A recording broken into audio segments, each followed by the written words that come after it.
Well, good afternoon.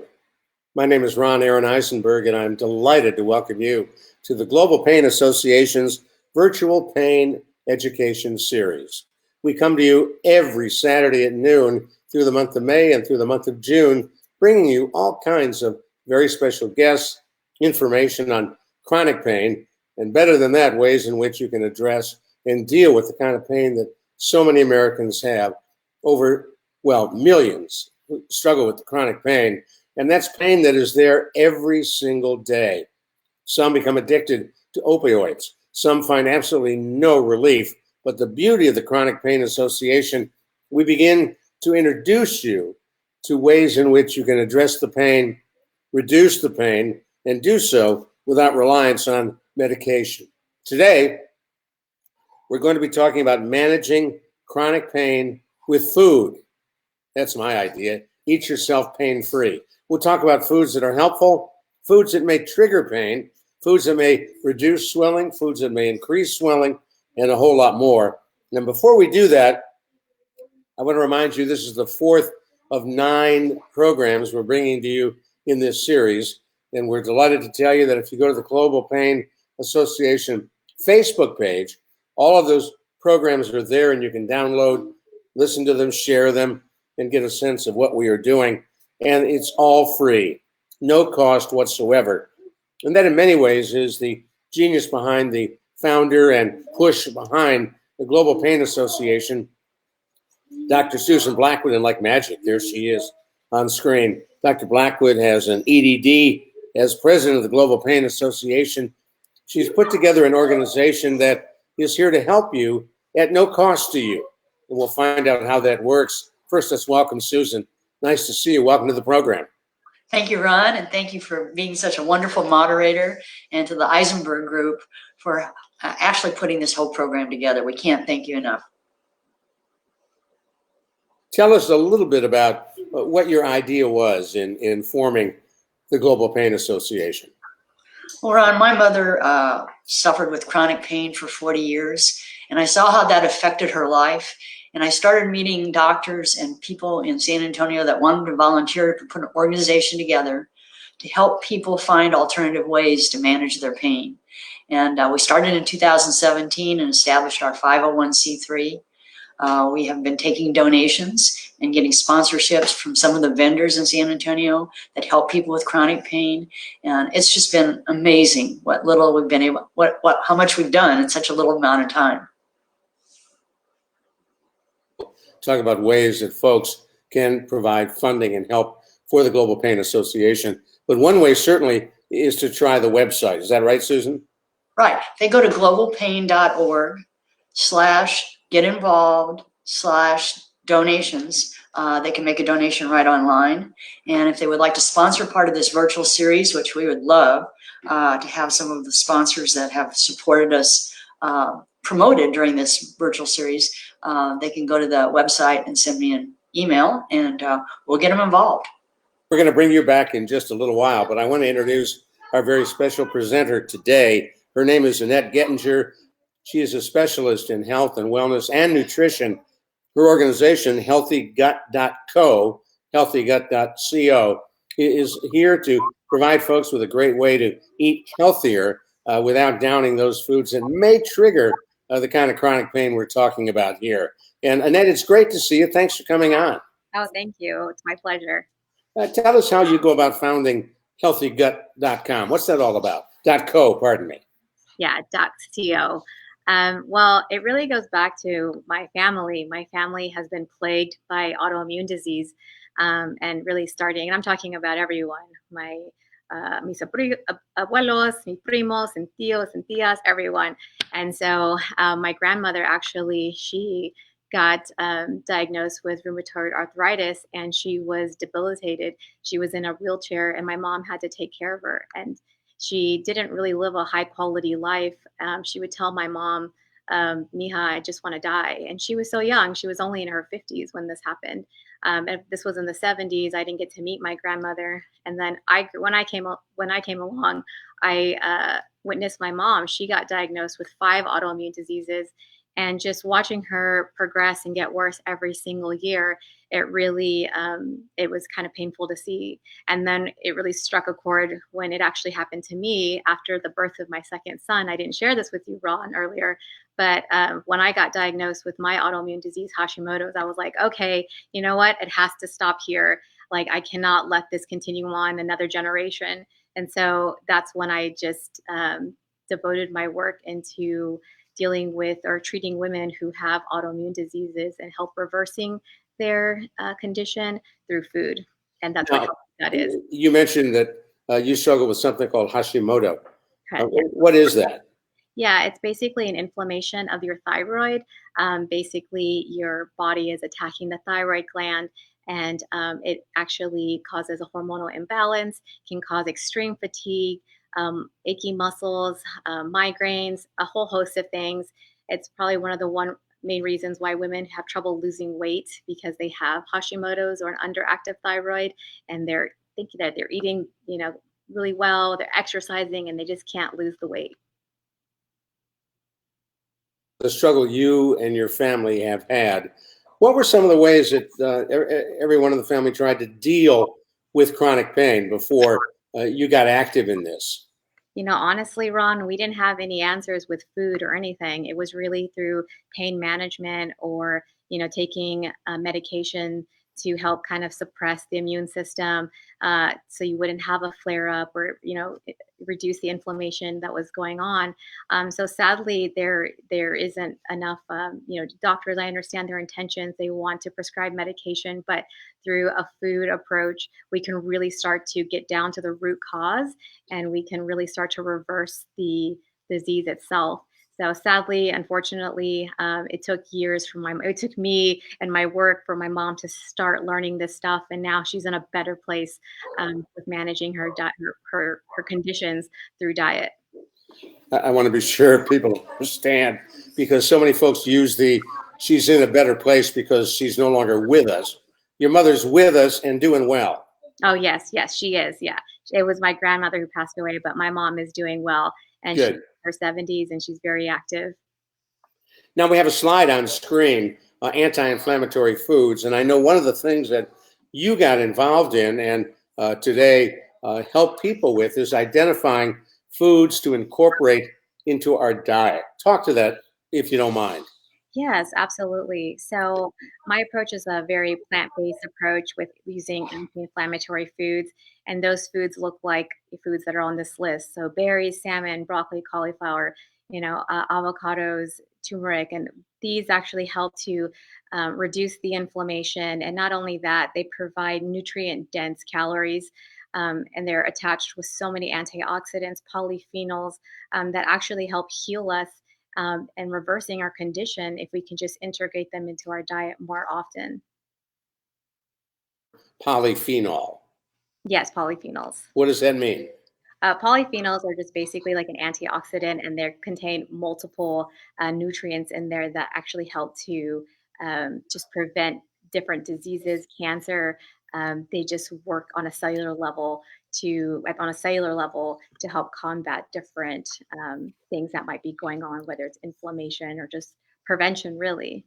Now, when somebody comes to you, and if you've just joined us, we're talking with Annette Gittinger. We're talking about not only her work with healthygut.co, but ways in which you can help people incorporate foods into their diet that is more productive in dealing with chronic pain.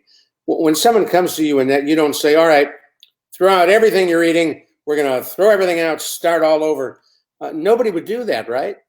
Oh, no. We do a very it's a process. So when clients come to me, we work together in a 3-month process. And the reason why it takes so long is because it took years for you to get to this position. And so it's going to take some time to reverse the condition.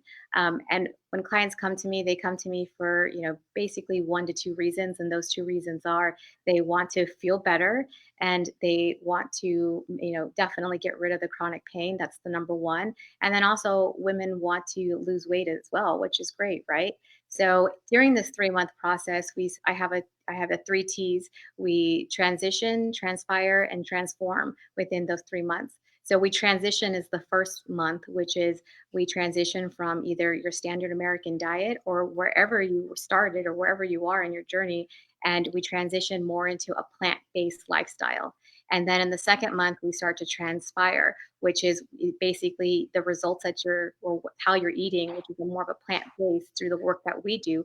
You start to transpire. You're actually starting to see the results. We can see it, we feel it. And then month 3, you transform. You're going to see the transformation from when you first started until the end, which is you're going to lose weight. You're going to feel so much better and start to live a higher quality life, because I think that's just so important for us, because that's why we're here.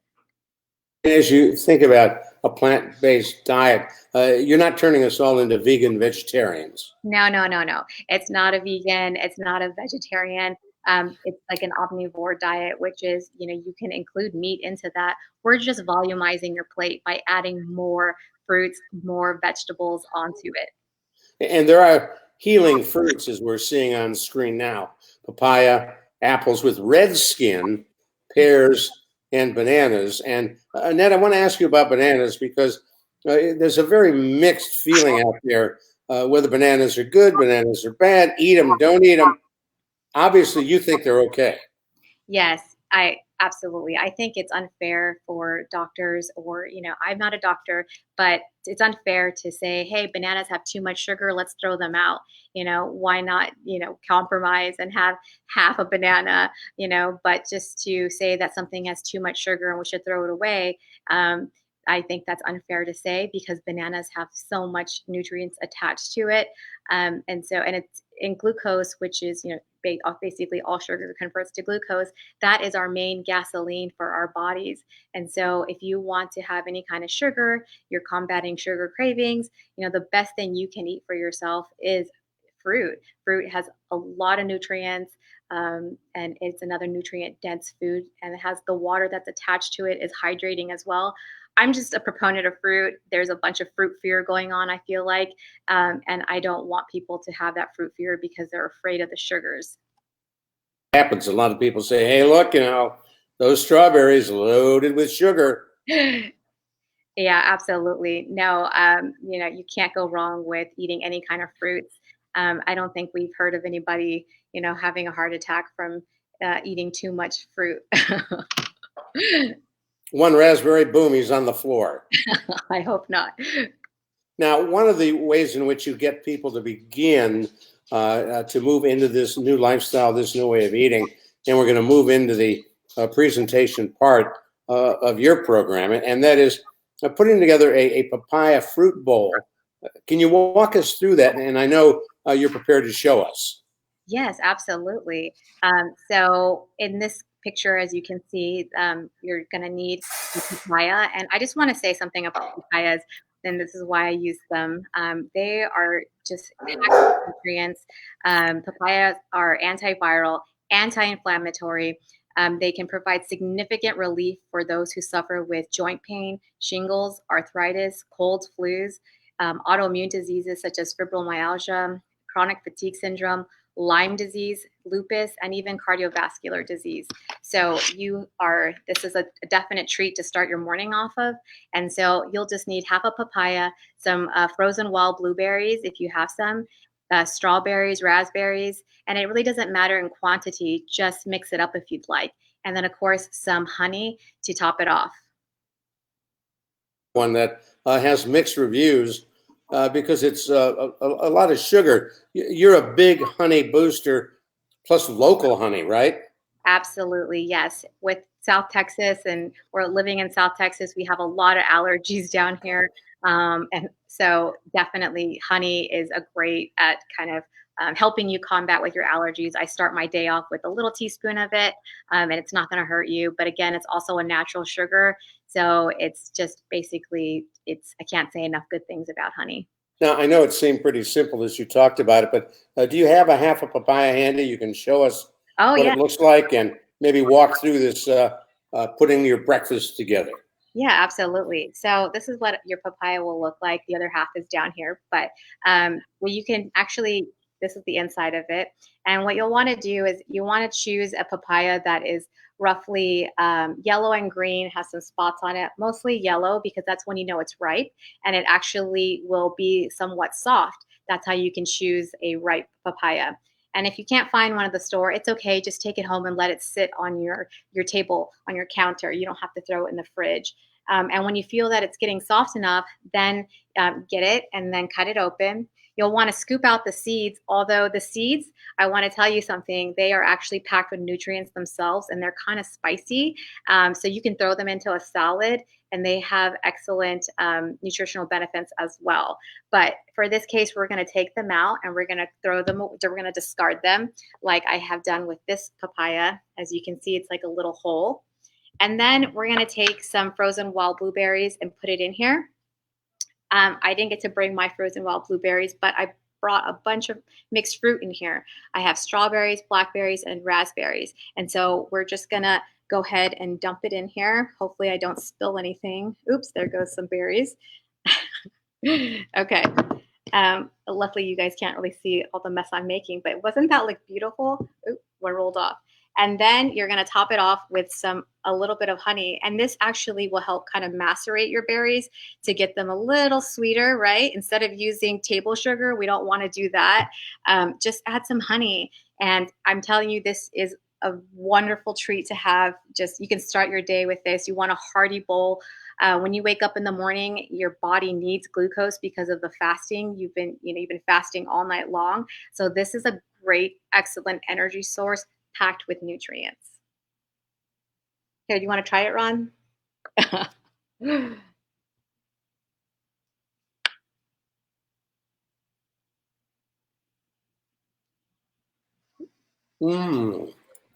Thank you. So, I like that. What's the consistency of the papaya itself? You eat the fruit, and then do you scoop the papaya meat out? Is it like cantaloupe or what? It's almost like a cantaloupe, softer than a cantaloupe though.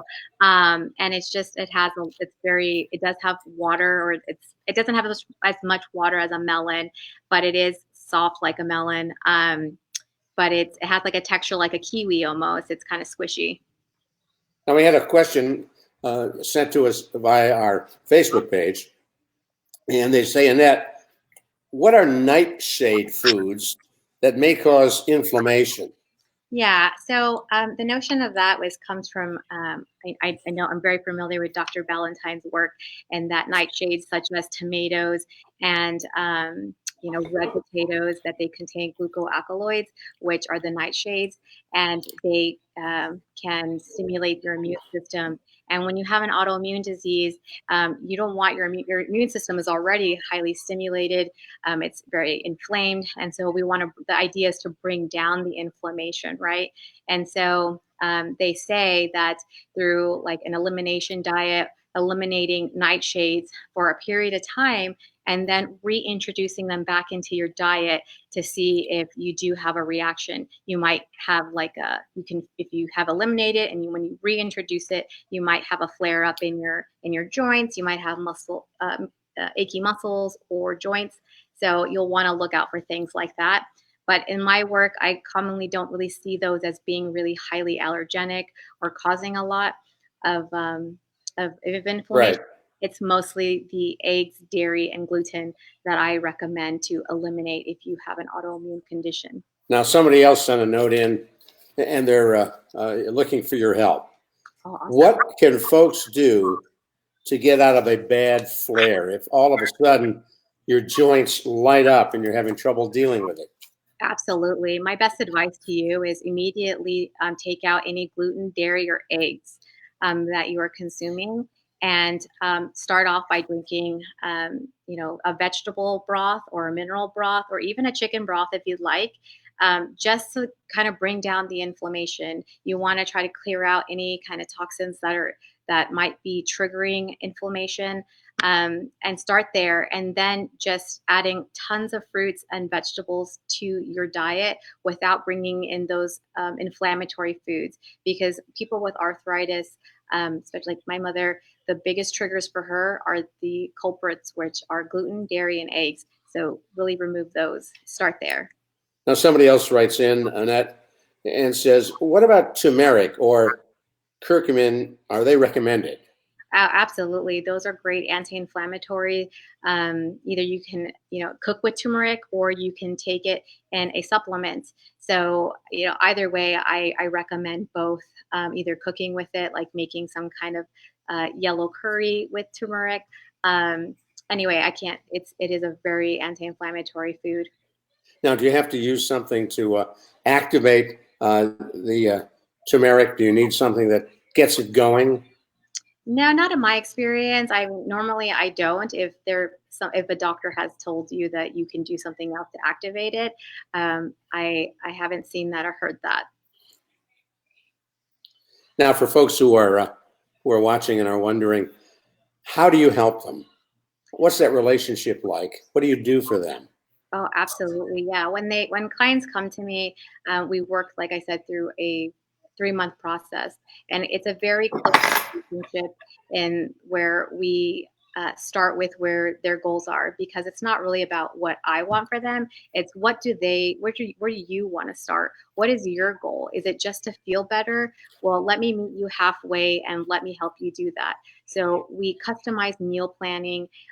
We have accountability. I'm kind of like the coach. If you were to train in a marathon, I'm going to hold you accountable. I'm going to teach you ways to cook with plant-based foods, because if we're taking away some inflammatory foods like eggs, gluten, and dairy, people are like, well, what's for breakfast? So we really help with customizing those meals and educating them and teaching them how to cook.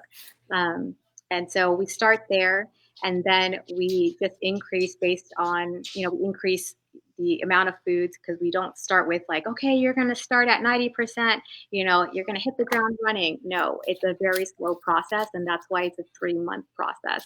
Well, you've connected with a number of our viewers today who are with us today on our mutual education program for the Global Pain Association. Somebody else writes in, what do you recommend for hypothyroidism? Yes. That's for the thyroid that's doing too much.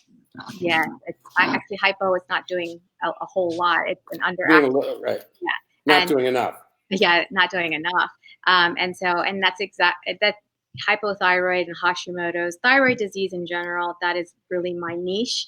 And so for that, it does take time to you can actually heal and reverse your thyroid or hypothyroid. And so the same things, you would want to eliminate those 3 food groups and really start with integrating a plant-based approach with that, as well as some other healing foods.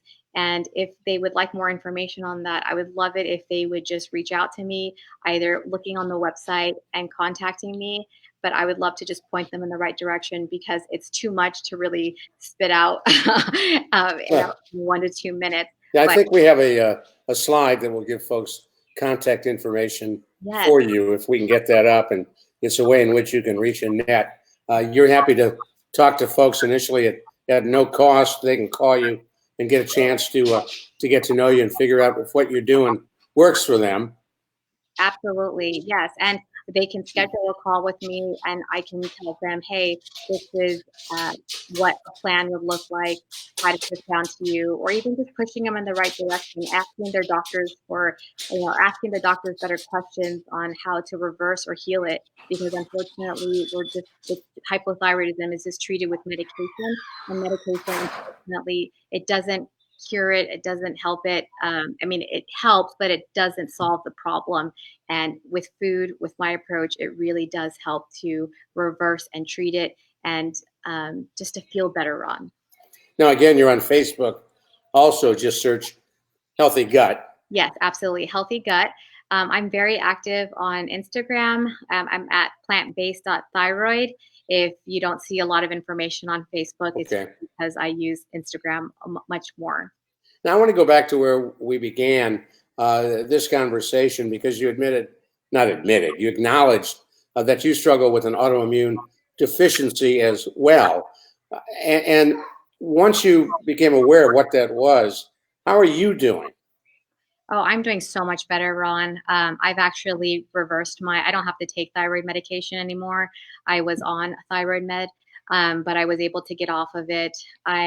I feel human again. I just did not feel like myself. I felt like I was in a body that wasn't mine as I kept gaining weight and I wasn't able to lose it. And I tried everything out there. I just used myself as a guinea pig, but it wasn't until I finally came across some work that really showed evidence of people healing from autoimmune disease using, some of my techniques and of course a plant-based diet, where it really transformed for me. So I'm in a much better place. I like the Sorry, I no longer have Hashimoto's either. So I'm cool. Yeah. I like the approach of a plant-based diet because there are a lot of us who are a vegan for a day. It didn't last much more than that. But what you're suggesting, you don't have to eliminate other proteins. Yeah, correct. You don't have to eliminate meat or anything. We can work with meat into the diet. It's just really increasing the amount of plants into your diet. Well, I want to thank you so much for coming on. You've opened up a whole world for a lot of our participants here in our Global Pain Association Virtual Education Series. And so, Annette, thank you. If folks want to get a hold of you, healthygut.co, healthygut.co, and we're going to turn over to Susan Blackwood now. Thanks, Annette. Susan Blackwood, that was really very interesting. And when you think about ways in which a lot of us could adjust our diets, most of us have tried every diet that is out there with a modicum of success, but not over a long period of time.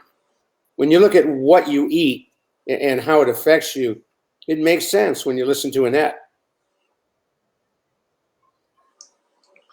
Well, we've only known Annette for a short period of time, but she's already had a big influence on me. And it's just like Nydia last week, our yoga demonstration. These people that have come into our life through the Global Pain Association have affected all of us in a very special way. And I didn't get one of those papaya bowls today, but I think I can arrange for one. But Ron, we really appreciate the Eisenberg Group helping us put this together. It's been so informative, as I just said. It's had an effect on my life, and I'm sure, and I hope, many others.